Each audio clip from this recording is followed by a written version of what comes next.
Hello welcome. 5 बजे GS two का paper भी खत्म हो चुका है और जीएस2 का पेपर बाहर आ चुका है।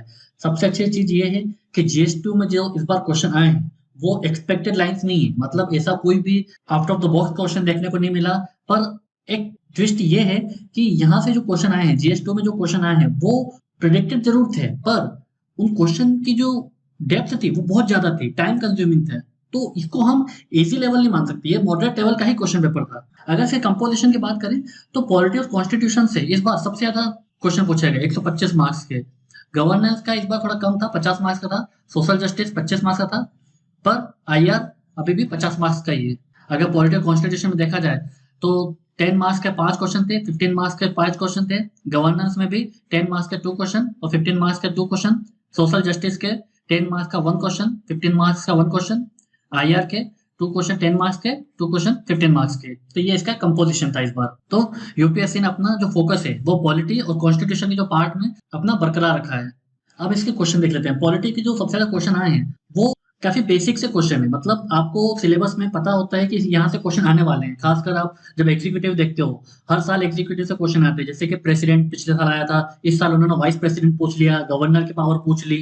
तो यहाँ से अपने को पता था कि प्रिडिक्टेड लाइन में है, कोई एग्जीक्यूटिव से क्वेश्चन पूछा था, तो इस बार भी उन्होंने एग्जीक्यूटिव से क्वेश्चन पूछा है। फंडामेंटल राइट से हर बार क्वेश्चन आता है, इस साल में फंडामेंटल राइट से क्वेश्चन आया है। जैसे कि पहला क्वेश्चन देखिए आप, the most significant achievement of modern law in India is the constitutionalisation of environmental problem by the Supreme Court. तो इन्वायरमेंटल प्रॉब्लम का कॉन्स्टिट्यूशनलाइजेशन कैसे किया सुप्रीम कोर्ट ने? जब आर्टिकल 21 को सुप्रीम कोर्ट ने इंटरप्रिटेट किया that the right to life include the right to enjoyment of pollution free water. ये कौन सा केस था? क्योंकि यहाँ पर आपको लिखा है कि रिलेवेंट केस लॉस भी आपको बताना है। तो किस जजमेंट में सुप्रीम कोर्ट ने बोला था? सुभाष कुमार के जजमेंट में बोला था। तो इसके बाद इम्प्लीकेशन ये हुआ कि हर इन्वायरमेंटल प्रॉब्लम को लेके सुप्रीम कोर्ट में पीआईएल लड़ने लगे। आपने देखा होगा पॉल्यूशन को लेकर दिल्ली में पीआईएल डल रही है। फिर सुप्रीम कोर्ट के डिसीजन के बाद एनजीटी बनी थी। सुप्रीम कोर्ट ने हर इन्वायरमेंटल प्रॉब्लम को लगभग कॉन्स्टिट्यूशनलाइज कर दिया है। तो ये एक तरीके से अच्छी है, ताकि एनवायरमेंट की तरफ हमारा फोकस फिर से रेन्यूड हुआ है। फिर से हम थोड़ा कॉन्शियस हुए हैं कि हमें हमारे एनवायरमेंट पर भी ध्यान रखना होगा। पर सवाल अभी भी यही उठता है, क्या ये जुडिशियल एक्टिविज्म है? क्या ये जुडिशियल का ओवररीच है? क्योंकि ये काम बेसिकली लेजिस्लेशन का होना चाहिए। क्योंकि कई बार सुप्रीम कोर्ट की जजमेंट आपके डेवलपमेंट को हैम्पर कर देते हैं। जैसे कि बहुत से प्रोजेक्ट में सुप्रीम कोर्ट रोक लगा देता है। अगला क्वेश्चन भी थोड़ा इजी है। Right of movement and residence throughout the territory of India are freely available to the Indian citizen, but this right are not absolute. Correct है, कोई एब्सोल्यूट नहीं। क्योंकि अगर आप देखोगे अरुणाचल प्रदेश, मणिपुर आईएलपी है, मतलब आपको अगर वहां पे जाना है तो आपको परमिट लेना पड़ेगा। उसके बाद अगर आप लॉकडाउन में देखोगे तो पुलिस ने क्या करा था कि आप फ्रीली बाहर नहीं निकल सकते। तो वो एक टाइप से आपके ऊपर रिस्ट्रिक्शन थी कि आप बाहर नहीं निकल सकते, आपके फ्री मूवमेंट में रिस्ट्रिक्शन थी। तो आर्टिकल 9 का ये आप कह सकते हो कि रीजनेबल रिस्ट्रिक्शन है ये। तो इस क्वेश्चन को आप इजीली आंसर कर सकते थे। उसके बाद आप क्वेश्चन देखेंगे, to what extent in your opinion has the decentralisation of power in India change the governance landscape in the grass root. तो डिसेंट्रलाइजेशन के बारे में बात करनी है आपको। तो डिसेंट्रलाइजेशन कैसे हुआ? जब पंचायती राज आया तो उसके बाद क्या हुआ? ग्रास रूट जो पार्टिसिपेशन है लोगों में वो बढ़ा। जो लोकल कम्युनिटी थी उसका से हुआ पार्टिसिपेशन में। कई अच्छी पंचायतों में आपको इंफ्रास्ट्रक्चर डेवलपमेंट देखने को मिल रहा था। और सबसे अच्छी चीज ये बात है कि जो वुमेन्स है, वुमेन्स का पार्टिसिपेशन पंचायत में बढ़ा है। हालांकि ये बात अलग है कि इसमें कई प्रकार का क्रिटिसिज्म आता है कि सरपंच पति का फिनोमिना हमें देखने को मिल रहा है। मतलब अभी हाल ही में आपने देखा होगा एमपी में घटना घटी थी कि जो महिला सरपंच थी, जो इलेक्टेड होने के बाद में उनके बिहाफ में उनके पति ओथ ले रहे थे। तो ये तो सीधे सीधे कॉन्स्टिट्यूशन का मजाक बन गया कि आपको वुमेन्स का पार्टिसिपेशन को एक्चुअल में बढ़ाना, ना कि सिंबोलिज्म में रह जाना है। तो ये क्वेश्चन पे लगभग एक्सपेक्टेड लाइन पता, डिसेंट्रलाइजेशन हर बार यूपीएससी क्वेश्चन पूछती ही है। उसके बाद चौथा क्वेश्चन भी बहुत इजी है कि discuss the role of vice president of India as the chairman of the Rajya Sabha. क्योंकि हमारे यहाँ भी यूएसए का ही मॉडल है। हमारे यहाँ जो वाइस प्रेसिडेंट होते हैं वो चेयरमैन होते हैं राज्यसभा के।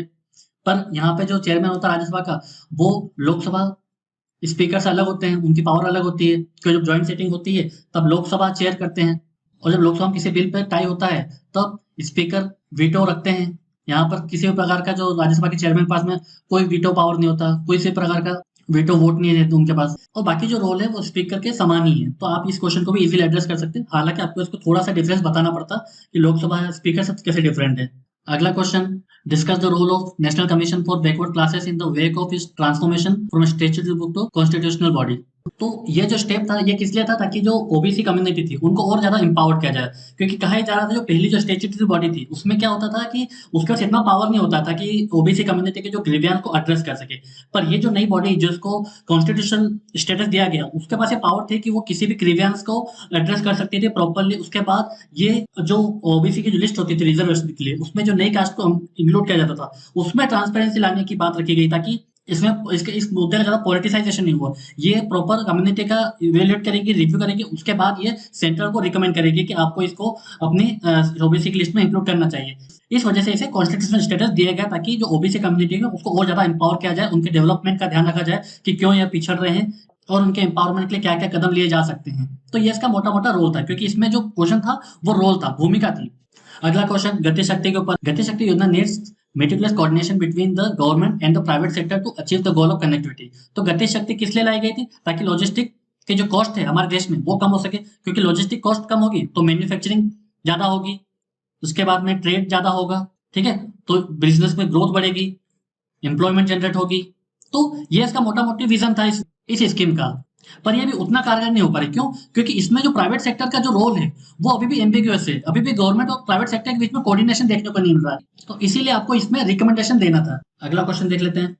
तो जो नेक्स्ट क्वेश्चन है, right of person with disabilities act 2016 remains only a legal document without intense sensitization of government functionaries and citizen regarding disability. इस पर आपको कमेंट करना था। तो इस क्वेश्चन में डिमांड क्या थी कि ये जो एक्ट था 2016 में, ये एक्ट आया तो बहुत अच्छा था। इसमें जो डिसेबिलिटीज थी वो बढ़ा दी गई थी, 21 कर दी गई थी, रिजर्वेशन प्रोवाइड करा गया था 4%। उसके बाद में गवर्नमेंट थी 50% गवर्नमेंट की बिल्डिंग्स थी उसको डिसेबल फ्रेंडली करना थी। पर इतने सारे मेजर्स के बाद भी इसका इफेक्टिव आउटकम नहीं आ पाया। क्यों? क्योंकि आप कभी अभी भी आप कहीं भी गवर्नमेंट बिल्डिंग देखोगे तो वहां पे अभी भी बहुत सारी बिल्डिंग अभी भी ऐसी है जो डिसेबल फ्रेंडली नहीं है, जो रैंप होना चाहिए वो नहीं है लगा हुआ है। आप अभी भी लॉजिस्टिक देखोगे जैसे दिल्ली मेट्रो में है वो अच्छी बात है, पर उसके अलावा आप देखोगे दूसरी सिटी में टायर 2 टायर 3 में तो आपको डिसेबल फ्रेंडली लॉजिस्टिक भी नहीं मिलेगा। उसके बाद ये रिजर्वेशन भी प्रॉपर तरीके से यूटिलाइजेशन नहीं हो पा रहा है, क्योंकि उनके एजुकेशन में प्रॉब्लम आ रही है। और जो डिसेबल की संख्या बढ़ा दी गई थी 21, उसमें भी सिर्फ 7 डिसेबिलिटीज ऐसी है जिसको प्रॉपर में रिजर्वेशन मिल पा रहा है। इसलिए इस क्वेश्चन में डिमांड की गई कि एक्ट तो ले आए थे पर इस एक्ट का जो इम्प्लीमेंटेशन था वो बहुत वीक था। तो इस क्वेश्चन में आपको ये डिस्कस करना था। अगला क्वेश्चन क्या है, reforming the government delivery system through the direct benefit transfer scheme is a progressive step but it has limitation too. तो ये क्वेश्चन बहुत स्ट्रेट फॉरवर्ड है कि जो आपकी डिलीवरी थी सर्विस की वो इफेक्टिवली कैसे यूटिलाइज की जा सकती थी, डीबीटी के माध्यम से। जो आपकी सब्सिडी थी उसको आपने किस मोड में डिलीवर करना शुरू किया, डीबीटी, मतलब मोबाइल और बैंक अकाउंट के जरिए। तो उससे जितने भी मिडिल मैन थे वो गायब हो गए, जो फ्रॉड बेनिफिशियरी थे वो गायब हो गए। तो ये एक तरीके का प्रोग्रेसिव स्टेप था। इससे काफी हद तक इंडिया ने अपना बहुत सा रेवेन्यू बचाया। पर इससे दिक्कत क्या है कि अभी बहुत सारी हमारी जो पॉपुलेशन होती है वो गांव में रहती है, अभी भी डिजिटल लिटरेसी उस हद तक नहीं बढ़ पाई है। जो बैंकिंग टेक्नोलॉजी है, इंटरनेट बैंकिंग है, वो उस तरीके का यूज नहीं कर पा रही हमारी पॉपुलेशन। तो इसलिए इसके लिमिटेशन पर बात करना जरूरी है और क्वेश्चन यही डिमांड कर रहा है आपसे। और जो अगला क्वेश्चन बहुत ही इजी है, भारत श्रीलंका के बारे में पूछा। क्या क्वेश्चन है, India is an age old friend of Sri Lanka, discuss India's role in recent crisis in Sri Lanka in the light of president statement. तो सब लोग ये क्वेश्चन एक्सपेक्ट कर रहे थे। रिसेंट में जो भी श्रीलंका में घटना घटी थी, वहाँ के जो प्रेसिडेंट थे वो श्रीलंका छोड़ के चले गए थे। उसके बाद चाइना पे काफी सवाल उठा और इस पूरे इंसिडेंट के बाद में फिर चीन द्वारा जो युआन शिप भेजी गई थी फिर वो वहां से गई। उसके बाद चीन के जो एम्बेसडर थे श्रीलंका में उन्होंने भारत पर सवाल उठाए कि भारत सदियों से श्रीलंका पर उसकी ऑटोनॉमी को वायलेट करता रहा है। तो ये पूरा न्यूज़ बना हुआ था, तो इस क्वेश्चन को आप एक्सपेक्ट कर रहे थे। पर यहाँ पे देखने वाली बात है कि इंडिया ने अपना जो फ्रेंडशिप है श्रीलंका के साथ पूरा निभाया।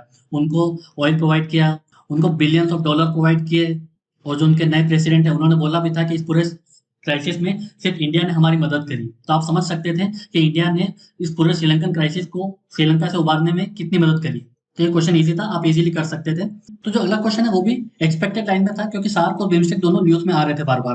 पर यहाँ पे हमें समझने वाली बात ये है कि इसमें जो क्वेश्चन पूछा गया ये है कि do you think that BIMSTEC is a parallel organisation like the SAARC, what are the similarities and dissimilarities between the two, how are Indian foreign policy objective realise the forming this new organisation. तो आपको पता है कि SAARC अभी inactive है, क्योंकि हालांकि Covid के टाइम पे हमने मीटिंग करी थी और थोड़ा बात आगे बढ़ भी रही है, पर फिलहाल सार्क की कोई प्रॉपर मीटिंग नहीं हो पा रही है, क्योंकि इंडिया ने साफ साफ कह दिया कि जब तक पाकिस्तान अपना टेररिज्म बंद नहीं करेगा हम सार्क में पार्टिसिपेट नहीं करेंगे। और इंडिया के जिस लाइन से नेपाल, भूटान, बाकी कंट्री भी सहमत है। तो सार्क प्रोजेक्ट टफ है, तो सार्क के अल्टरनेट के तौर पर बिम्स्टेक रखा गया। पर जो बिम्स्टेक का जो आइडिया है वो साउथ एशिया और जो ईस्ट एशियन कंट्री है उसके बीच में गेटवे का काम कर रहा है। इंडिया की जो लुक ईस्ट पॉलिसी है, एक टेस्ट पॉलिसी है, उसमें बिम्स्टेक का इंपॉर्टेंट रोल है। पर यह बात भी सही है कि सार्क को रिप्लेस नहीं किया जा सकता, क्योंकि सार्क का अपना इंपॉर्टेंस है, क्योंकि साउथ एशिया में सार्क कंट्रीज के बीच में कोऑपरेशन बढ़ाना है। जैसे कि यूरोपियन यूनियन टाइप की जो बॉडी है, वैसी हम भी चाहते हैं साउथ एशिया में एक ऐसी बॉडी हो। तो यहाँ पर दोनों की सिमिलरिटी और डिसिमिलरिटी लिखने के बाद आपको तो क्रिटिकल एनालाइज करते हो, आपको बताना है कि बिम्स्टेक कैसे सार्क से आगे आ सकता है या सार्क को रिप्लेस कर सकता है या नहीं कर सकता है। तो इस क्वेश्चन की ये डिमांड थी। अगला क्वेश्चन भी करंट अफेयर से है, क्योंकि क्या हो रहा था महाराष्ट्र में, अभी आपने देखा कि वहां पे गवर्नमेंट बदल ली गई, लोगों ने पाला बदल लिया, डिफेक्शन हुआ। तो सीधा सीधा इसमें आपको फैक्ट लिखना है, आपको याद रखना पड़ेगा कि आरपीए में कौन कौन से ग्राउंड है जिसके आधार पर जो कैंडिडेट है उसका जो इलेक्शन है वो वॉइड किया जा सकता है। जैसे कि अगर वो किसी करप्ट प्रैक्टिस में इन्वॉल्व हो, ब्राइब में कन्विक्ट हुआ हो, या फिर या किसी ऑफिस ऑफ प्रॉफिट में उसने ले रखा है।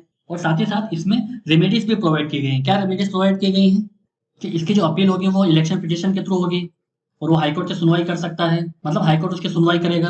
और डिस्क्वालिफिकेशन पे जो डिसीजन लेगा वो प्रेसिडेंट या फिर गवर्नर लेंगे स्टेट में, पर इलेक्शन कमीशन के रिकमेंडेशन के आधार पर। तो ये सब रेमेडीज इस पूरे एक्ट में अवेलेबल है, तो आपको ये याद रखना पड़ेगा और लिखना पड़ेगा। तो अगर आपने इसका प्रोविजन ठीक से पढ़े हैं तो ये क्वेश्चन ईजी है। Discuss the essential condition for exercise of the legislative powers by the governor. Discuss the legality of the repromulgation of ordinance by the governor without placing them before the legislature. तो ये question basic है, straight forward है। Article 213 के according governor को ordinance का power है जब state assembly session में ना हो। ठीक है, तो बेसिकली आपको यह पता ही है। पर यहाँ पे जो क्वेश्चन ये पूछा गया है कि discuss the legality of repromulgation of ordinance, तो जो बार बार ऑर्डिनेंस का रिप्रोमल्गेट करते हैं गवर्नर, वो क्या सही है गलत है? क्योंकि सुप्रीम कोर्ट ने बताया था कि जब बिहार में आपने देखा था 1967 से 1981 तक बिहार ने जो गवर्नर्स थे उसकी 256 ऑर्डिनेंस रिप्रोमल्गेट किए थे। तो इसका मतलब ये एक तरीके से कॉन्स्टिट्यूशन का मजाक उड़ाना हो गया। तो सुप्रीम कोर्ट ने इसका आपत्ति जताई थी, क्योंकि ऑर्डिनेंस एक डेमोक्रेटिक प्रोसेस नहीं मानी जा सकती। क्योंकि जब भी कोई लॉ लाना चाहिए वो हमेशा स्टेट लेजिस्लेचर या फिर पार्लियामेंट में डिस्कस होने के बाद आना चाहिए, क्योंकि तभी लोगों की जो विल है वो रिफ्लेक्ट करेगी उस बिल में, उस एक्ट में। क्योंकि अदरवाइज अगर आप ऑर्डिनेंस लाओगे तो वो तो कुल मिला के तानाशाही होगी कि भाई गवर्नर जो पसंद आ गया, प्रेसिडेंट जो पसंद आ गया, उसने वैसा लॉ लागू कर दिया। तो ये डेमोक्रेसी के लिए अच्छा नहीं है। इस वजह से सुप्रीम कोर्ट ने इसे इनवैलिड और अनकॉन्स्टिट्यूशनल बताया था। तो ये क्वेश्चन ईजी है। अब नेक्स्ट क्वेश्चन देखते हैं। While the national political parties in India favor the centralization, the regional parties are in favor of state autonomy. तो बेसिकली ये फेडरलिज्म का क्वेश्चन है। आप देख सकते हो गवर्नर के मुद्दे पे दोनों की टसल होती है, ठीक है। रिसोर्सेस के मुद्दे पे दोनों के बीच में टसल होती है। फिर जीएसटी के बाद में जीएसटी का जो कंपनसेशन है उसमें भी स्टेट और सेंटर सामने सामने आ जाते हैं। तो जो बात यह है कि स्टेट और ऑटोनॉमी चाहती है, क्योंकि आपने फार्म बिल देखा होगा, फार्म बिल को विड्रॉ कर लिए गए क्योंकि इसमें कहा गया कि लोगों से इससे राय नहीं लेगी, फार्मर्स की राय नहीं लेगी, पर साथ ही साथ स्टेट वाले भी इसके फेवर में नहीं थे, क्योंकि स्टेट के भी जो पावर्स थी वो कम हो रही थी। उसके बाद अगर आप सीबीआई देखेंगे और अन्य जो एनआईए देखेंगे तो उसमें भी ये जो स्टेट की जो पावर है, स्टेट की जो फंक्शन है उसमें ये इंक्रोच करता है। तो स्टेट ऑटोनॉमी चाहती है, और जो पार्टी सेंटर में होती है वो और ज्यादा सेंट्रलाइजेशन पे बिलीव करती है, क्योंकि उसको लगता है कि वो ज्यादा अच्छे तरीके से सिचुएशन को हैंडल कर सकती है। तो ये बेसिकली फेडरलिज्म का इशू था जो इस क्वेश्चन में लिखना था हमें। अब नेक्स्ट क्वेश्चन, ये क्वेश्चन है कॉन्स्टिट्यूशन कंपैरिजन का। Critically examine the procedure through which the president of India and France are elected. तो अगर आपने पढ़ा होगा तो बेसिकली आप पूरा लिख पाएंगे, अदरवाइज ये लिखना बहुत मुश्किल है, क्योंकि आप प्रेसिडेंट ऑफ इंडिया के बारे में बता दोगे। क्योंकि हाल ही में अभी इंडियन प्रेसिडेंट का इलेक्शन हुआ, द्रौपदी मुर्मू जी हमारी प्रेसिडेंट बनी है। तो इंडिया में प्रेसिडेंट का इलेक्शन कैसे होता है? इलेक्टोरल कॉलेज होता है, उसमें जो भी इलेक्टेड मेंबर्स होते हैं लोकसभा राज्यसभा के, उसके बाद जो स्टेट के जो इलेक्टेड मेंबर्स होते हैं वो अपना वोट कास्ट करते हैं, और प्रोपोर्शनल रिप्रेजेंटेशन के बेसिस पे इलेक्शन होता है। तो ये इंडिया का सिस्टम है। तो यहाँ पे आपको कंपेयर करना था फ्रांस के सिस्टम से कैसे अलग है। तो जो मेन डिफरेंस ये है कि यहाँ पर जो फ्रांस के जो प्रेसिडेंट इलेक्ट होते हैं वो डायरेक्ट इलेक्शन के बेसिस पे होते हैं, मतलब वहाँ के जो लोग होते हैं जो 18 इयर्स के एज के अबव हैं वो डायरेक्ट इलेक्शन में पार्टिसिपेट करते हो। यहाँ पे इंडिया में आप देखोगे कि इनडायरेक्ट इलेक्शन होता है।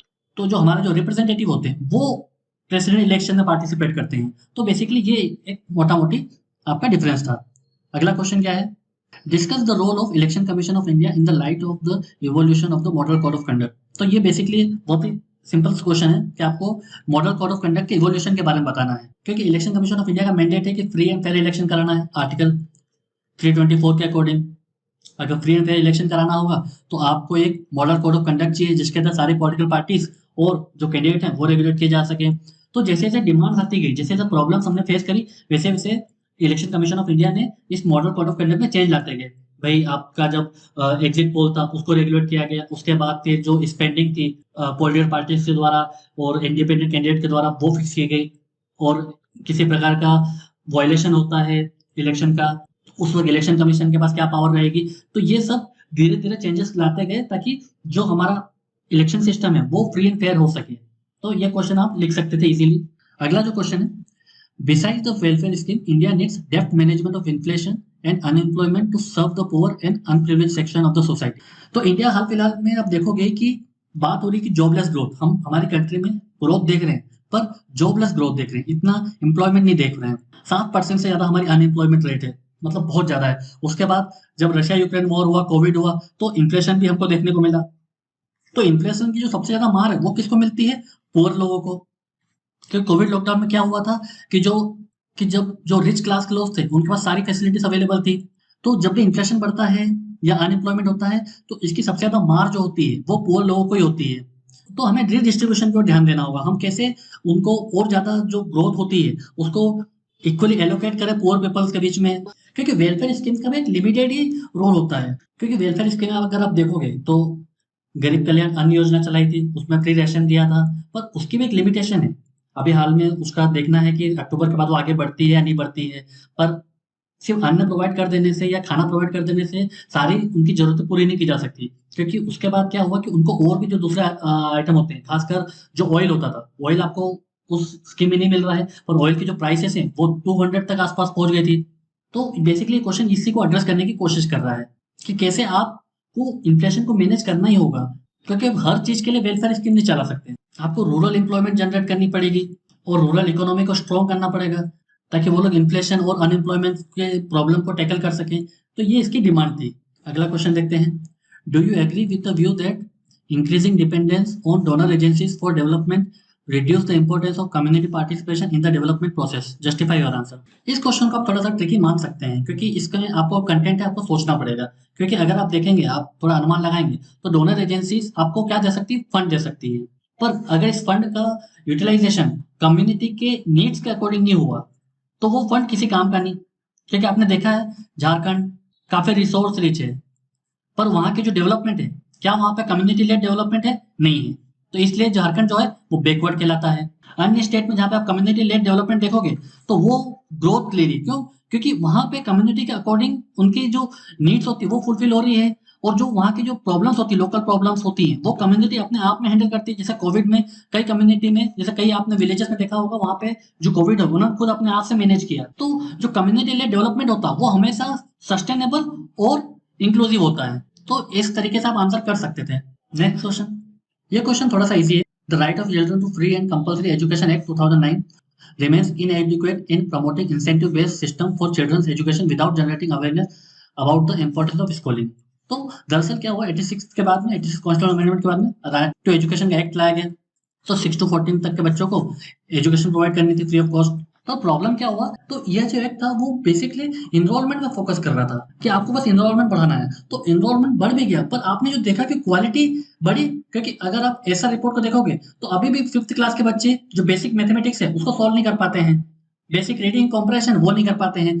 तो जो एक्चुअल में अवेयरनेस है स्कूलिंग की वो रह गई। क्योंकि आपको सिर्फ मिड डे मील स्कीम से बच्चों को खाना नहीं खिलाना, हमारा मेन फोकस था ताकि बच्चों को एजुकेशन प्रोवाइड की गई, उन्हें बताया जाए कि एजुकेशन की इंपॉर्टेंस बहुत ज्यादा है। तो बेसिकली ये डिमांड है इस क्वेश्चन की। तभी जाके जब आप अच्छी स्कूलिंग दे पाओगे, अच्छी शिक्षा दे पाओगे, तब और ज्यादा बच्चे आएंगे, तब और ज्यादा उन बच्चों को पढ़ने की प्रेरणा मिलेगी। और जो लर्निंग दे भी रहे हो बहुत रोड लर्निंग हो रही है, कोई खास बेसिक एबिलिटी डेवलपमेंट पे ध्यान नहीं दिया जा रहा है। तो हम जो नई एजुकेशन पॉलिसी इसके ला रहे हैं ताकि बच्चों में एजुकेशन साथ साथ स्किल भी डेवलप किया जाए। तो इस क्वेश्चन में आपको ये सारी चीजें मेंशन करनी थी। अगला क्वेश्चन बहुत इजी था, एक्सपेक्टेड था, I2U2 के बारे में। How will I2U2 grouping transform India position in global politics. तो I2 जो है इंडिया, इजराइल, यूएई, यूएसए ने जो अलायंस बनाया है, तो कैसे इंडिया का जो ग्लोबल पॉलिटिक्स में रोल बढ़ा सकता है। तो आपको पता है कि ये अब्राहम अकॉर्ड से बना था। तो जब अगर इंडिया इसका पार्ट बनता है तो इंडिया को ये टेंशन नहीं रहेगी कि अगर वो इसराइल से ज्यादा पार्टिसिपेट करता है तो जो मिडिल ईस्ट की कंट्रीज है उनको वो नाराज कर देगा। दूसरा ये कि मिडिल ईस्ट हमारे लिए बहुत ज़्यादा स्ट्रेटेजिकली इंपॉर्टेंट है, ऑयल है, हमारे हमारे लोग वहाँ पे रहते हैं। और तीसरा फैक्टर ये कि चाइना का जो डोमिनेंस है वो बढ़ता जा रहा है, तो इस टाइप की ग्रुपिंग से हम चाइना को काउंटर कर सकते हैं और अपने जो नेशनल इंटरेस्ट हैं वो सिक्योर कर सकते हैं। और मिडिल ईस्ट में काफ़ी वोलेटाइल एरिया है, अगर इंडिया वहाँ पे एक्टिव रोल प्ले करता है तो ग्लोबल पॉलिटिक्स में इंडिया का शेप बढ़ जाएगा। तो बेसिकली ये इजी क्वेश्चन था, लगभग सभी को करना चाहिए था इसको। अगला क्वेश्चन क्या है? Clean energy is the order of the day, describe briefly India's changing policy toward climate change in various international forum in the context of geopolitics. तो ये जो क्वेश्चन है ये आपकी क्लीन एनर्जी और हमारी फॉरेन पॉलिसी को लिंक करता है। क्यों?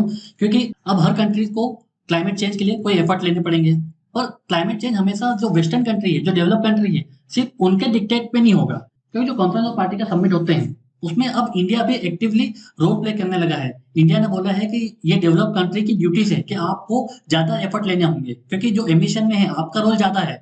उसके बाद इंडिया अपने लेवल पे क्या कर रहा है? एक तो green hydrogen national mission launch कर रहा है, उसके बाद इंटरनेशनल सोलर अलायंस है इंडिया का, जिसमें काफी सारी कंट्रीज ने पार्टिसिपेट किया है। तो आप देख सकते हो इंडिया की जो फॉरेन पॉलिसी है वो क्लीन एनर्जी को लेकर कितनी वोकल है, कितनी एग्रेसिव है। तो ये सब आपको अपने इसमें शो करना था अपने आंसर में, कि अब क्लीन एनर्जी के फील्ड में इंडिया अब ग्लोबल लीडर बन सकता है। क्योंकि जो एनसीडीसी के टारगेट थे, इंडिया लगभग अकेली से कंट्री थी जो अपने टारगेट को फुलफिल कर रहा था। तो आप देख सकते हो कि इस बार जो क्वेश्चन आए थे वो ऐसा नहीं था कि बिल्कुल आउट ऑफ द बॉक्स थे, ये हमारे पढ़े हुए थे, हमने करंट अफेयर में देखा था इन क्वेश्चंस को। पर प्रॉब्लम ये थी कि ये क्वेश्चन की जो डेप्थ थी वो बहुत ज्यादा है। आपको जो कंटेंट तभी लिख पाओगे जब आपने मल्टीपल रिवीजन किया होगा, उसको डेप्थ में पढ़ा होगा उस पर्टिकुलर इशू को। अदरवाइज क्वेश्चन उसी थीम पे आए हैं, वही फंडामेंटल राइट्स आए हैं, वही एग्जीक्यूटिव से क्वेश्चन आए हैं। एग्जीक्यूटिव जैसे प्रेसिडेंट आते थे, इस बार गवर्नर आ गए हैं, तो आपको पता था कि क्वेश्चन ऐसे आ सकते हैं। तो कल देखेंगे जब इकोनॉमी का पेपर आएगा, उसके बाद एथिक्स का पेपर आएगा, उसको भी हम ऐसे ही डिस्कस करेंगे। इसके अलावा हमारे चैनल पे कल डिटेल में जीएस 1 और जीएस 2 की वीडियोस आएंगी, उसको आप देख सकते हैं।